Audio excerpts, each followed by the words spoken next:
Hey guys, bit more of a different video today. So we're going to be talking about some NFL players next year that I really like on props. Before we jump into that though, I'm a mathematically profitable sports bettor. I've been banned from many casinos and I did really well on basically preseason futures on player props last year personally. So maybe you take some advice from this, maybe you don't. But when these lines open for next year in a couple months, I'm going to be hammering their overs. I mean, obviously, depending where the lines are, but I think they'll move up pretty quickly. So yeah, let's jump right into it. First things first, again, Elite Picks. If you want to check us out, elitepicks.com. But my first breakout player next year is Tajay Spears. He's the running back on the Tennessee Titans. And to be honest with you guys, like I watched a little bit of the Titans last year, and I went back and I watched some more and this guy's really damn good. He was taking snaps over Derrick Henry at one point for a very significant part of the game. He was a rookie, and in his first year, he averaged 4.5 yards a carry. Like, guys, for context, like Derrick Henry last year averaged 4.2 yards a carry. And you can say like small sample sizes if you want, but like, is it a small sample size? 100 carries? It's a lot of carries. He also has a receiving threat. He did extremely well through the air last year. And I know they did just sign Tony Pollard, which could scare some people off. But like, guys, he was competing with Derrick Henry last year. Like, Derrick Henry's better than Tony Pollard. Um, so I'd be shocked, to be honest, to see Spears not become like 1A, 1B with Pollard. And to be honest, like I think he could become the best running back in Tennessee pretty quickly and have Pollard go back into almost that role he was with Zeke the year before Zeke left, where Pollard was up and coming, playing really good. Where it's like, yes, they're 1A, 1B, but Spears is taking a little bit more of the work, the more significant and important work. And that's just my take with that. So yeah, I'll be betting on Spears is over this year.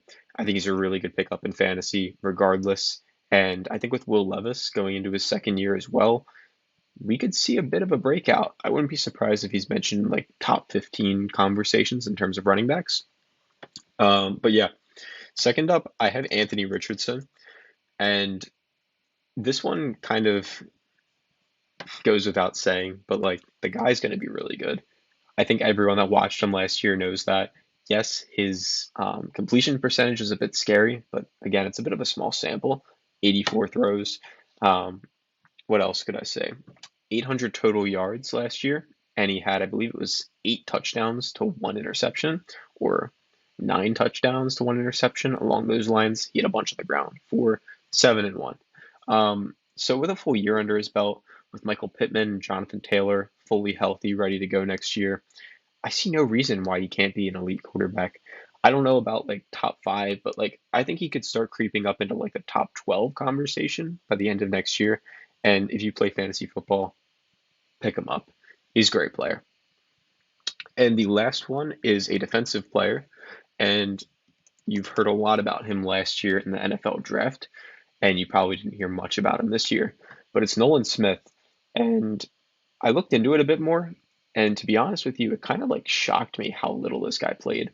I mean, you know the Eagles D line was pretty stacked, but he played like no snaps at all. I actually pulled up um, some team snap counts for you guys, and I want to go over to Smith. So Demonte Smith, Brandon Smith, Nolan Smith, right there. So we have defensive end Nolan Smith. Take a look at the snap count he had last year. Look at this, like 10% on average. And then we get after the bye, and he goes up to like, what is it, 15 to 20%? And I don't even count week 18 or week 19 really too much because like the Eagles were just getting blown out. I mean, I think they were playing the Cardinals week 18 in a bit of a close game, and their team was very tired. Actually, I think I'd take that back. Week 19 was the playoff game against Tampa, so this 23% was more accurate. And week 18 was against the Giants when they got their backs blown out and they pulled all their starters. So week 18, take it out of context. They didn't even have the starters in. So if you take week 19 and then 17 and below and average all this out, like the guy played like 12% of snaps to 15%. Like that's not much at all. Like look at a routine pass rusher, elite pass rusher in the league, like Hassan Reddick, 70, 80%. And when you spend first round draft capital on a guy like Nolan Smith, you're going to expect him to take a jump next year. Like he could be probably looking at like 40%, 50% of snaps next year. And I think that's something really realistic. And when you factor in the fact that he literally sat under guys like Josh Sweat, Hassan Reddick, more so Reddick, I'd say they're more the same style of player. But I think it'd be shocking to not see this guy at least get like 5, 6, 7 sacks next year, especially like he's next to Jordan Davis and Jalen Carter. Jordan Davis hasn't been amazing. Jalen Carter, yeah. And then they just added Huff, I believe, as well. So we should see one of those edge rushers leave and Nolan Smith take a step up. So there you have it. Three breakout players next year: Spears, Richardson, Nolan Smith.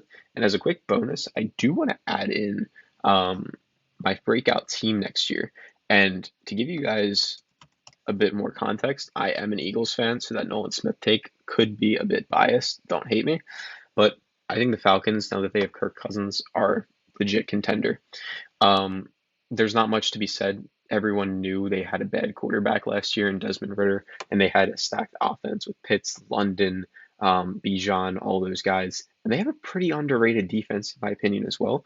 But people overlook Kirk Cousins last year, and really overall, but like last year specifically, if you look at his stats, 18 touchdowns and 5 interceptions before he tore his Achilles. Like that's pretty crazy numbers.